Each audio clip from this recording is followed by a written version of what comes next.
Hello what's up guys, तो कैसे हो आप सभी लोग। आ गए हूँ दोबारा एक बेहतरीन से अजीब से ब्लॉग के साथ में। अजीब इसीलिए क्योंकि मैं कहीं ऐसी जगह से स्टार्ट कर रहा हूँ जहाँ पे लोग वहाँ पहुँच के अपने ब्लॉग आधा करते हैं, वृंदावन।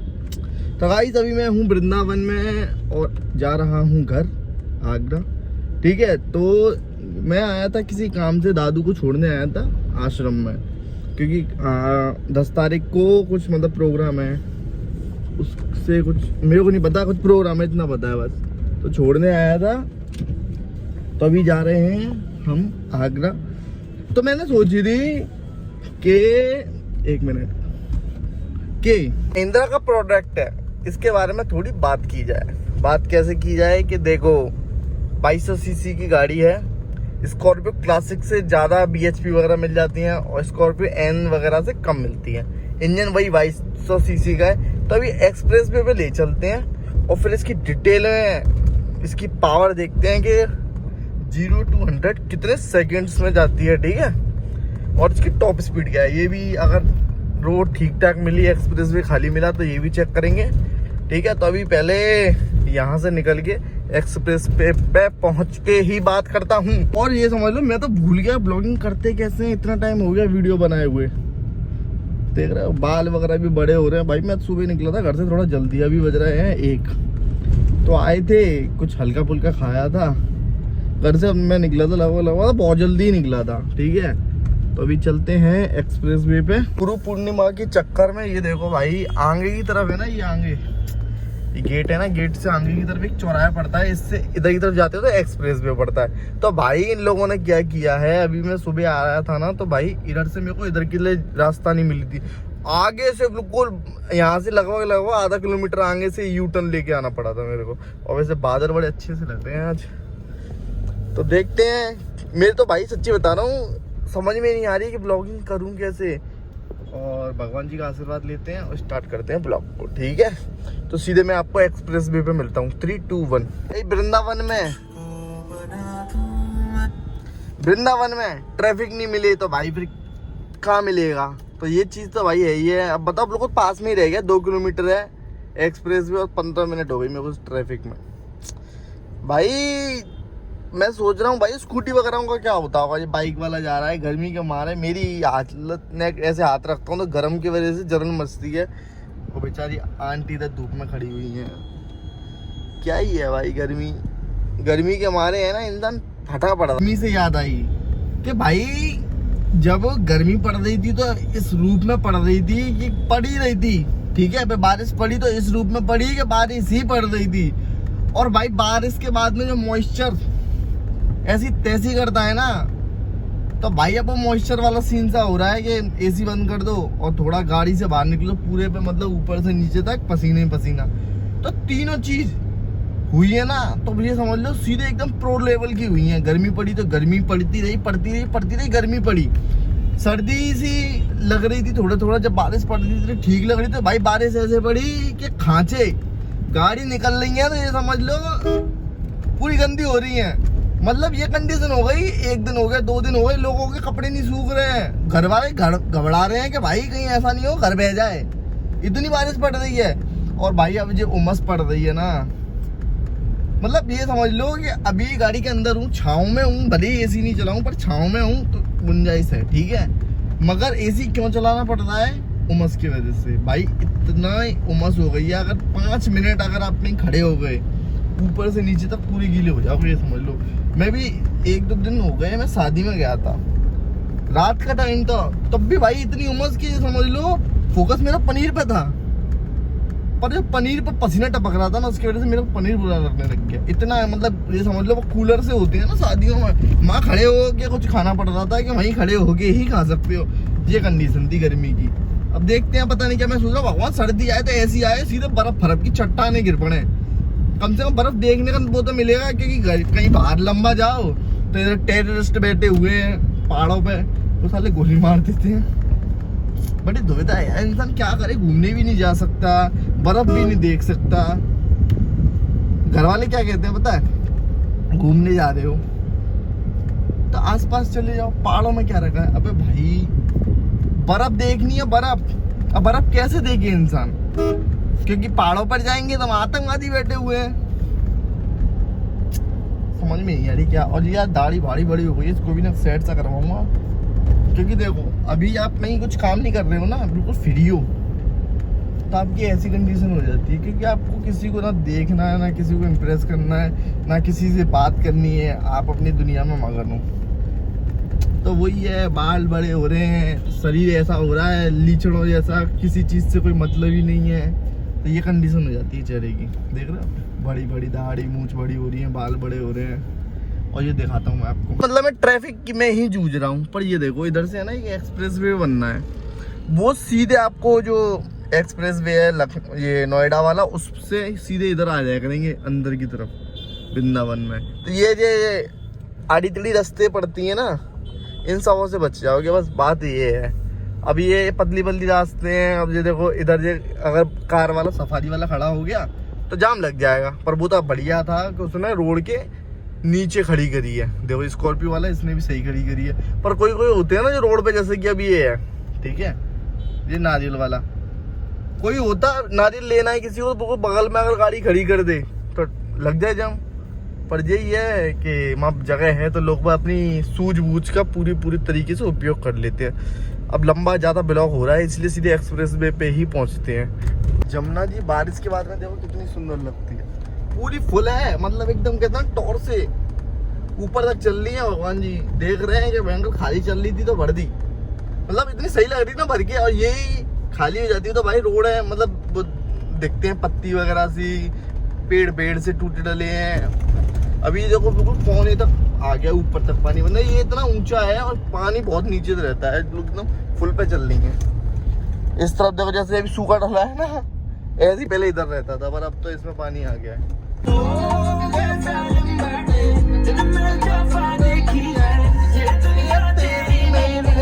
मेरी आंखों के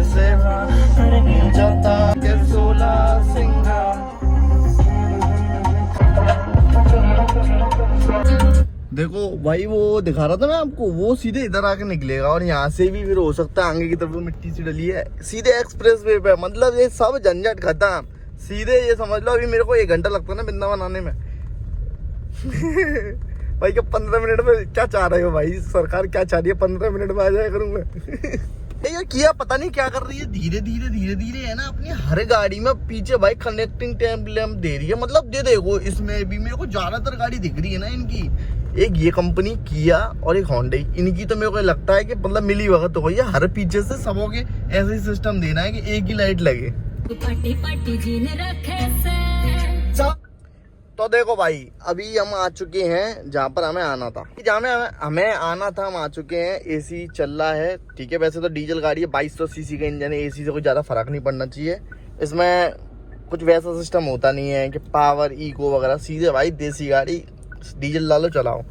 तो देखो अभी मैं एक जगह सेकंड स्टार्ट करता हूँ, ठीक है, 1 मिनट।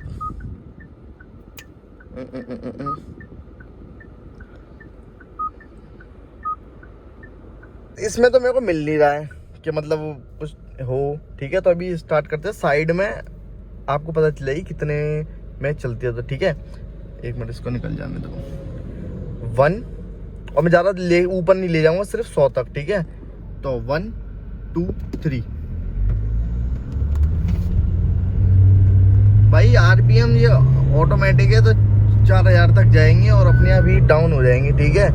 तो अब 100 हो गए, ठीक है।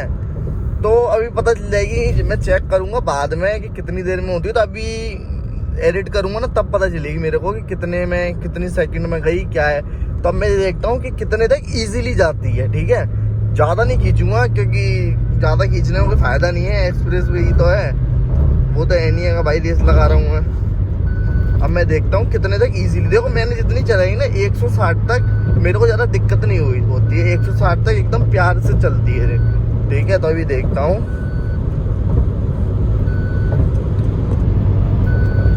इसके वजह से मेरे को ब्रेक लेनी पड़ी। देखते हैं कुछ ना कुछ, वही तो मैं कह रहा हूँ कि इस एक्सप्रेस भी ये ऐसा ही है, कभी कुछ चलता रहता है इसमें, कभी कुछ, तो सारी चीज़ें देखनी पड़ती हैं।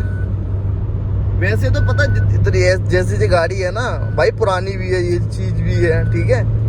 तो इतनी मेरे को ऐसे कोई दिक्कत आती नहीं है इसको कभी भी तेज चलाने में या तेज कट लेने में, क्योंकि भाई इसका जो बॉडी स्ट्रक्चर है ना स्कॉर्पियो जैसा नहीं है कि बॉडी रोल हो गाड़ी में। अभी भी देखो इतनी प्यारी चल रही है भाई, बड़ी प्यारी चलती है, मैं बोल तो रहा हूँ।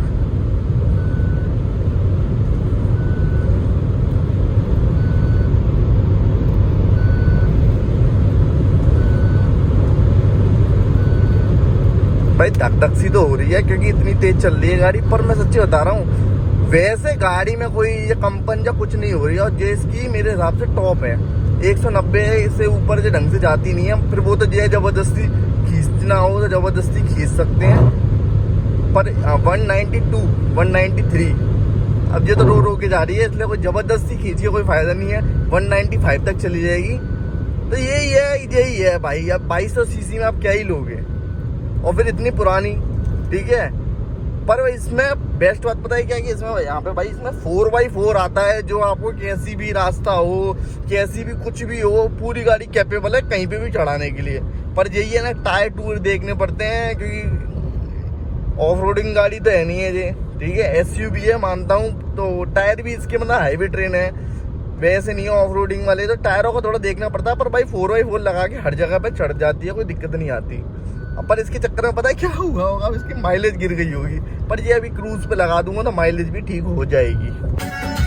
भाई रियलिटी में बता रहा हूँ, इस गाड़ी का असली सुख है ना भाई एक्सप्रेस वे पे ही आता है। मतलब किसी को भी ओवरटेक कर दो ना, गाड़ी में कोई वाइब्रेशन ना, बिल्कुल भी डर रहता है कि भाई गाड़ी बबलिंग कर रही है, या मतलब कहीं भी इतना कॉन्फिडेंस देती है ना रोड पे नहीं है, एक्सप्रेस वे पे। मतलब रोड पे भी देती है, पर एक्सप्रेस वे पे भाई जो 2000 से ऊपर जब इसका आरपीएम जाता है, जो टर्बो इसका काम करता है, हाँ एक साउंड आता है सीटी जैसा, और ये गाड़ी उड़ते हुए चली जाती है।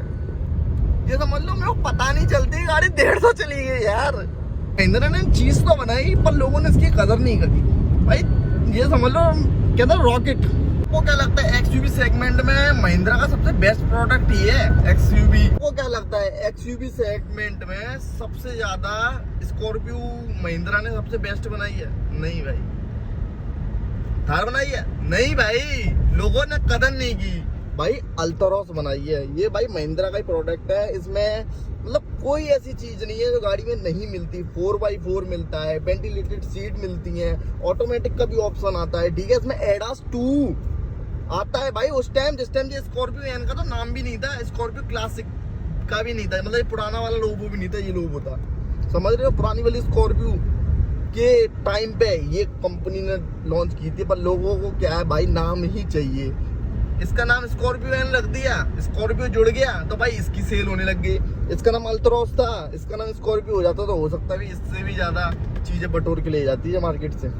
7 सीटर नहीं होती, ये भी 7 सीटर है, ये भी 7 सीटर है, पर ये बेचारी 80 से ऊपर नहीं ले आ रहा, पता है क्यों? क्योंकि सीएनजी में है, और भाई वो अपना देख रहा है, वो 100 से नीचे नहीं लेके जा रहा। और हम कौन सा 100 से नीचे ले जाएंगे? अपन तो क्रूज का भी सिस्टम नहीं है, जहाँ जगह मिल गई उधर ही उड़ा देते हैं। तो भाई गाड़ी तो है। प्लान में थोड़ी सी चेंजिंग आ गई है। मैं अभी आगरा नहीं जा रहा हूँ, मैं जा रहा हूँ फतेहाबाद। क्यों जा रहे हैं? भैया के पास जा रहे हैं, छोटा सा काम है, भैया ने बुलाया है तो भैया के पास जाते हैं। और आपको उधर कोल्ड भी दिखाता हूँ और संग के लौंडे भी दिखाता हूँ।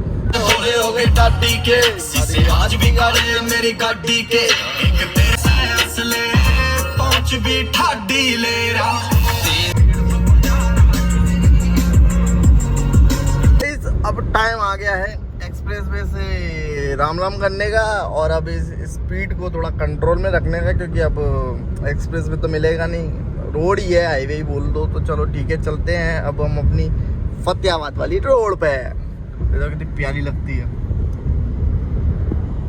जी। देखो बैंक जी, क्या है, व्हाट इज दिस। ये देखो, चाहता तो मैं रुक सकता था, उस व्यक्ति की मदद कर सकता था। देखो 2 चीज़ें रहती हैं इसमें। देखो एक तो मैं अकेला हूँ, ठीक है, मुझे नहीं पता रियल था, क्योंकि खून वगैरह तो मेरे को कहीं दिख नहीं रहा था, और वो लेटा हुआ सा लग रहा था मेरे को, ठीक है। और बाइक वाले लोग भी खड़े हुए थे, ठीक है। तो वो चीज़ मेरे को अकेले होके सेफ नहीं लगी, क्योंकि देखो इंसान तब किसी की मदद कर सकता है तब वो खुद ही अकेला हो। अब मैं ऐसा नहीं चाहता ना कि मेरे घर वाले इंतज़ार कर रहे हैं और फिर उन्हें ही इंतज़ार करना पड़े। तो ये चीज़ मत सोचना कि बताओ डला हुआ है ज़मीन में और ये ऐसे ही आ गया, ठीक है। तो समझा करो, कुछ मेरी भी मजबूरी है, और बाकी तो भगवान जी सब देख ही रहे हैं। अगर मेरे संग कोई और भी होता ना तो मैं रुकता, देखता क्या चीज़ है सच झूठ। ओके, आ गए हैं फतेहाबाद वाली रोड पे। अब यहाँ से सीधे सीधे लगभग 20 किलोमीटर के आसपास फतेहाबाद है, तो पहुँचते हैं और देखते हैं क्या सीन है, कैसा सीन है।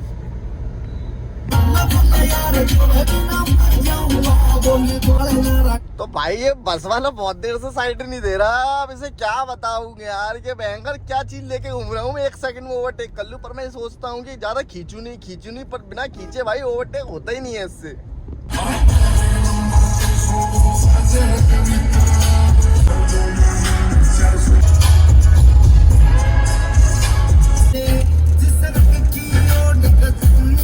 भाई जी क्या चीज है, दिमाग से परे है, मैं डर गया दूर से यार, देखो ट्रक से भी बड़ी है।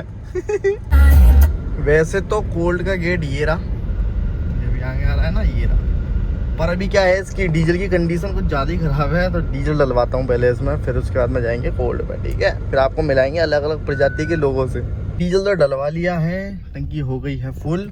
इसमें 65 लीटर के आसपास ही आया था, इतना मेरे को ठीक याद भी नहीं है, 65 के ही आया था लगभग। तो अभी चलते हैं अपने कोल्ड पे, ठीक है। तो बगल में ये मतलब उधर की तरफ कोल्ड है, इधर पेट्रोल पंप है। 500 मीटर भी नहीं होगा, देखो अभी आपके सामने दिखाता हूँ कितनी दूर है। अगर हम 80 की स्पीड से चलते रहें तो 1 मिनट के पहले ही पहुंच जाएंगे। जो दिख रहा है पिंक कलर का, यही है कोल्ड, बस पहुंच गए।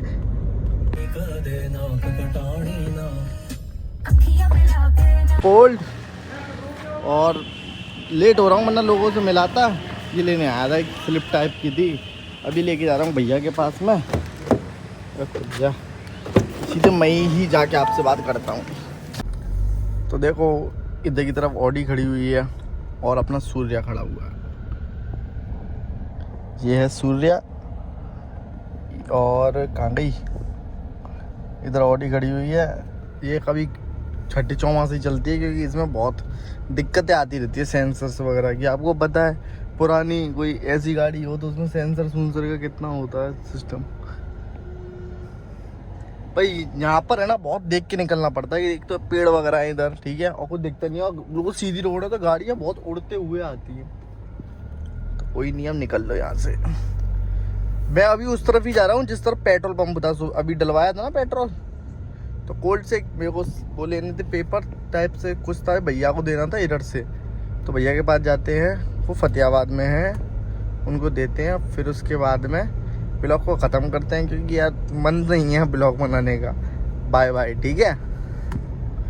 दिनों बाद मैंने ब्लॉग बनाया है, वैसे मतलब ऐसा कुछ खास तो रीज़न नहीं था ब्लॉग बनाने का, बस यही है कि जो मेरी नीचे जा रही थी ना, ये ग्राफ देखा था मैंने आज अपने बाईटी स्टूडियो में, व्यूज़ का बहुत नीचे चला गया है, ठीक है, और रीच भी बहुत कम हो गई। तो बस उसको ही थोड़ा बरकरार करने की वजह से मैंने वीडियो बनाई थी। और अगर आप चाहते हो कि वीडियोस, और एक तो पता है क्या बात करनी होती है ना, तो इसके वजह से AC बंद करना पड़ता है, वरना फटर फटर आवाज़ आती है।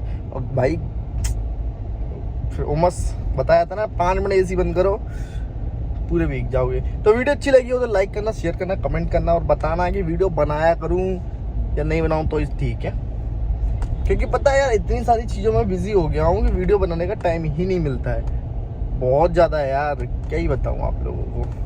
और स्कॉर्पियो दिखाता हूँ कि अच्छी खासी स्कॉर्पियो की रेड कैसे मारते हैं। भाई ब्लैक कलर की स्कॉर्पियो है, ठीक है, और उसमें पीछे क्रोम का पार्ट लगाया है ना, मतलब CNG वाली वो लग रही है, क्या बोलते हैं वो, वैगनआर। एक आपने देखा होगा स्कॉर्पियो एन करके एक बहुत फेमस हो रही है भाई, ये है ना, ये क्रोम वाला पार्ट लग के ऐसा लगता है कि वैगनआर चल रही है। मैं दिखाता हूँ कैसे। अभी देखो वैगनआर आ रही है पीछे, कहाँ गई। अब देखना वैगनआर पे ऐसा स्टिकर सा लग रहा है, क्रोम का पार्ट देखो, ऐसे ही लग रहा है दूर से, देखो है कि नहीं। और स्कॉर्पियो में और इसमें वैगनआर में कोई ज्यादा फर्क दिख रहा है? अब देखो, अब तो कोई फर्क बता ही नहीं सकता है, दोनों मेरे को सेम सी लग रही है। और अगर जी जा रही है भाई स्कॉर्पियो एन, तो ये समझ लो पूरी डिट्टो लगती है पीछे से पूरी डिट्टो लगती है ये तो, कि वैगनआर है। क्लासिक में तो भी ठीक है, थोड़ा अलग लुक है, पर जब पीछे ने क्रोम का पार्ट लगा के अच्छी खासी गाड़ी की दबदबे की ऐसी तैसी कर दी। पहुंच चुका हूँ, इसके अंदर जा रहा हूँ। Bye bye.